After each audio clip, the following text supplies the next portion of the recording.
Welcome to beautiful Sedona, and it's always so crazy how good the energy feels here. I do have to say that.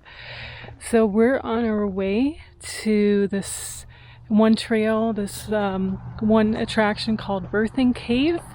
And the last time I was here, which is basically in June 2020, so a good 8 months ago. I can't believe I'm here for like the second time within a year. That's pretty crazy. I didn't get to make it out to the Birthing Cave, so today I want to go. It's actually not super chilly. I have this jacket on just in case, because it might get chillier later on the way back. It's actually not bad, you know, it's like 42 or 47 degrees, so maybe like 7 or 8 Celsius. Pretty good for February. I didn't really see it snow so far, but I think it snowed earlier in January. And it still feels like Arizona heat somehow, you know, so it really doesn't feel bad at all.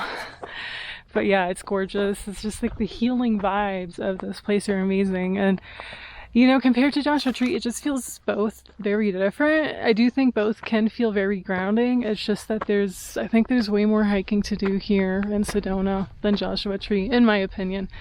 But they're both lovely. They're both amazing. You cannot really compare those two places with each other. You know, it's like two very spiritual places. They both have vortexes, and so it's a bit hard, but I'm always a fan of Sedona, as you guys know. So yeah, it feels good. It feels good to be in Arizona as well. All right, still on our way to the Birthing Cave. No, I do have to say, you do find this type of, I don't know what you call it, not ecotourism, but maybe like over-tourism here. I mean, listen, this is like, you know, beginning of February, and it's the middle of the week. Well, today's actually, well, it's a Thursday, yeah, middle of the week. And you have these people just like running through these trails, you know, like this one couple just passed me with their dog and everything, and I'm just like, do you guys not just want to relax here? You know, you're in a sacred ground, like you're in a very, very special area. They're just like sifting through here, you know, not even really looking at the nature and how beautiful it is. So you definitely find that. I mean, it has been over-touristed over these past few years for sure. It's just too bad. It was the same in Joshua Tree though. You had all of that LA stuff going on. Too many people. But yeah, I think it's maybe a bit more spread out here due to more hiking opportunities, but you definitely still have it. Alright, so mission not successful. So yeah, unfortunately I couldn't find the Birthing Cave, and actually that one couple that ended up passing me with their dog was pretty nice, because I just talked to them for a few minutes, and we were both looking for the same thing, the Birthing Cave, and for some reason we couldn't find it. So I don't know if the directions just really weren't as clear. I asked like 2 people. One gave me very detailed directions, but we still didn't find it. And another one just kind of, oh, follow this trail, follow that trail. It didn't really help that much. So right now it is around 4:30 p.m. and it gets dark at 6, meaning I kind of have to make my way back because I've already been on the trail for like 1.5 hours, and I don't want to be caught here with no sun. So yeah, it's too bad, but I mean, if I end up finding it, obviously I'll take some footage. It's just, I guess, another reason to return, maybe with a local or maybe with better instructions. I'm not really sure. It's just too bad because I actually saw some really nice photos that people were posting, you know, on Instagram lately in regards to it. So I don't think it's super hard to find. I just think it's a bit confusing right now. It's so strange. Everything's confusing right now, you know. Directions. I noticed one thing, you know, after touring the national parks here for the past years already, one thing I noticed is you ask 2 different people for directions, you get completely different directions. It's like, even with the mileage, you know, oh, it's only 1 mile, oh, it's like 2 miles, oh, it's like an hour, oh, it's like 2 hours, you know. You just get so many different impressions. It's crazy, you guys. It's legit. That's what I noticed, you know, especially over this past year where I did do a lot of national parks. And then over these past 5 or 10 years in general, it's like you ask 2 different people, you get 2 different answers. So I don't know why it's so complicated, but we have beautiful scenery still, and I spent a lot of time in nature. We have the red sand down here, and it's overall pretty gorgeous. We have beautiful Arizona sun shining from the back, and I'm happy. Still got to spend some quality time here in Sedona. Only had one full day because then I'm leaving, and I think overall Tucson, Sedona were a good success. Highly recommend. So, good news. We're on our way still. I came across some people who told me where it is. Also, this really nice guy on a bike who basically just put it into his Gaia map or whatever.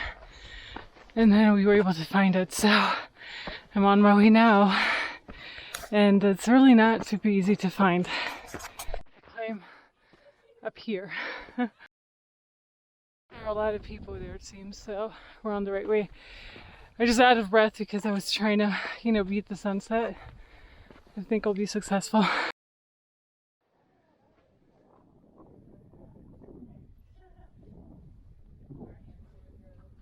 So we made it. Oh my gosh, it's amazing. So it's actually more a cavity than a cave, and there were these two lovely girls who took a bunch of pictures of me, so I'm so happy. And now I'm gonna make my way down, but we made it. Birthing cave magic. Oh my gosh, it's so exciting. Those up there are supposed to be the two hips, and then this is where you see Sedona. Really beautiful.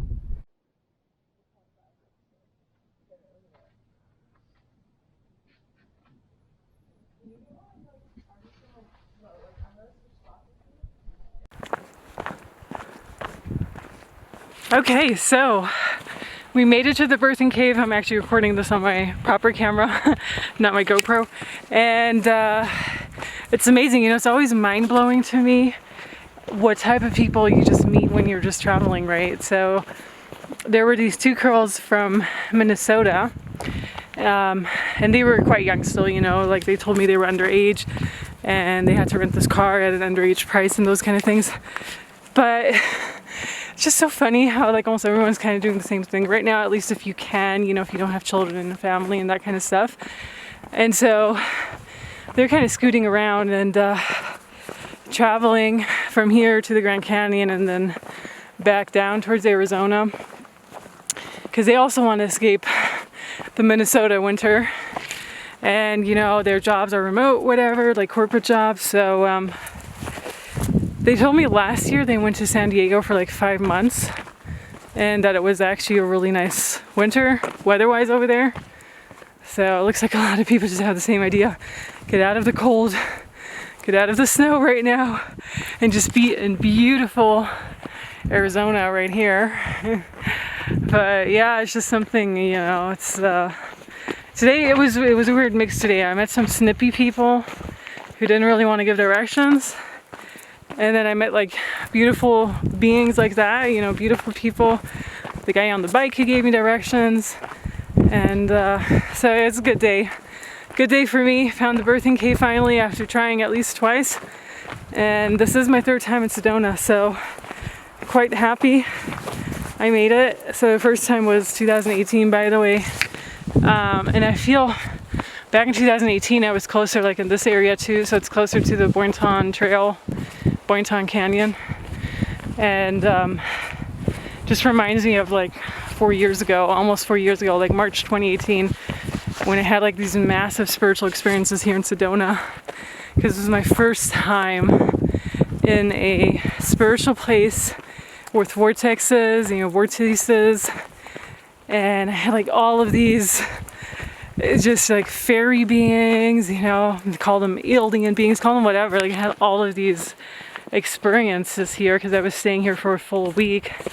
I think back then I was in Cornville, and it's also close to Sedona. I wasn't like right in Sedona, but like I go 10-15 minutes by car away. And it was middle of nowhere, no reception with your phone, which was pretty nice. They did have Wi-Fi and everything, but middle of nowhere. And basically they had like this hot tub outside too, so you just lie in there and watch the stars. And then I kept seeing like these like little spirits, like little orbs, like spirit lights around me. And that was like a good 4 years ago. And I think that's why I like to come to Sedona, because I had the most magical experiences here. It is getting overrun by tourists and all of that, sure, we know that. Especially since COVID, you know, since 2020. But I think it's always going to be worth it. I just like the vibes. And so another thing that I wanted to mention, because the two girls also mentioned it, is that you can get lost really easily here in Sedona. And I thought at first, look at that gorgeous sunset. I thought at first it was just me, but they confirmed also, you know, they're here for a week, they've gotten lost a few times already, and I'm like, oh, I thought it was just me. I don't know if it's the vortexes and whatever's going on here, all the activity, you know, alien activity or whatever, that just makes you get really lost easily. Now in Joshua Tree, I had a different feeling. I had a feeling that we were in a time warp, and that time was kind of standing still over there. So Joshua Tree was special in a way, and Sedona special in a way, but it really felt in Joshua Tree, you know, I would wake up in the morning, work on my stuff up until noon or so, and then, you know, in the afternoon go hiking and all, because the lighting is the best then anyways. At least for like pictures and video. And that somehow, I don't know, the day was over, but not really. It was strange. It was like this weird time warp. So if anyone wants to confirm that, definitely comment below. Because I feel in Sedona, you're kind of warped around like the rocks and everything, right? Like all of that here in the background. And you can get lost super easily. And I feel in Joshua Tree, you kind of get warped around time-wise. So very strange. It's hard to explain, but time warp in Joshua Tree, which is a sacred place, also with vortexes, and more like a place warp here in Sedona is what I felt. But time can also stand a bit still here in Sedona for sure. I remember that back from 2018, where I also thought, oh, where did my time go? It's like they're just messing with all of that here, you know, like they have more access to it somehow through the underground stuff, through the vortexes maybe.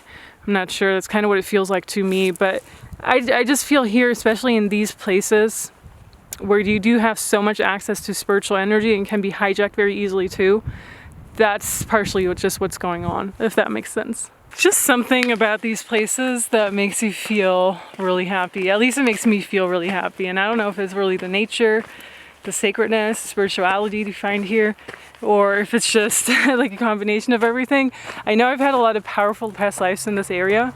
So for me personally, I know this is a very special area for me, you know, a lot of Native American presence too, which I always, you know, I connect with that 100%. So Sedona is always going to be home to me. It felt like home the moment I came here, and it always will be. But if you haven't been here yet, I recommend check it out for sure.